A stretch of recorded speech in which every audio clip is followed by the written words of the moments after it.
হচ্ছে Arduino radar system. হ্যাঁ, এই সিস্টেমের মাধ্যমে এরকম কোনো ইভেন্ট বা কোনো মানে অনুষ্ঠানে কেউ যদি আগ্নেয়াস্ত্র বা কোনো কিছু নিয়ে আসে, সেই ক্ষেত্রে অবাঞ্ছিত যে ঘটনাগুলি ওগুলো এড়ানোর জন্য এটি ব্যবহার করা হয়।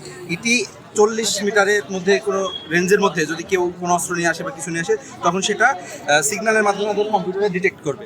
হ্যাঁ, ডিটেক্ট করবে এবং কত ডিগ্রি কোণে সেটি আছে সেটাও আমাদেরকে বলে দেবে।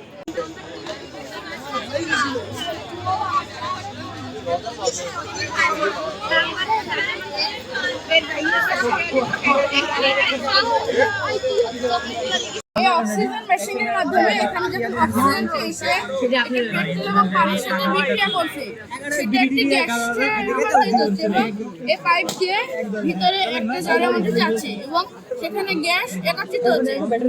যখন আমরা ব্যাটারি আগুন জ্বালাবো, তখন কালো ধোঁয়া তৈরি হবে এবং এই পাশ দিয়ে কালো ধোঁয়াগুলো আসে। কালো ধোঁয়াতে আমরা জানি প্রচুর পরিমাণে কার্বন ডাই অক্সাইড থাকে, যা আমাদের পরিবেশের জন্য একদম উপযুক্ত নয়, খুব খারাপ। এবং সেই কার্বন ডাই অক্সাইড প্রক্রিয়ার মাধ্যমে আসবে এবং এই পাশ দিয়ে তার পরিমাণটা কমিয়ে বাহির হয়ে যাবে।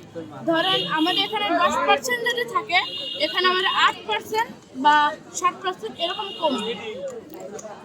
কোথা থেকে আসছেন আপনি? Charghat technical school and college. নাম কি আপনার? ফাতিন ইশরাক। নাইস নাম, থ্যাংক ইউ।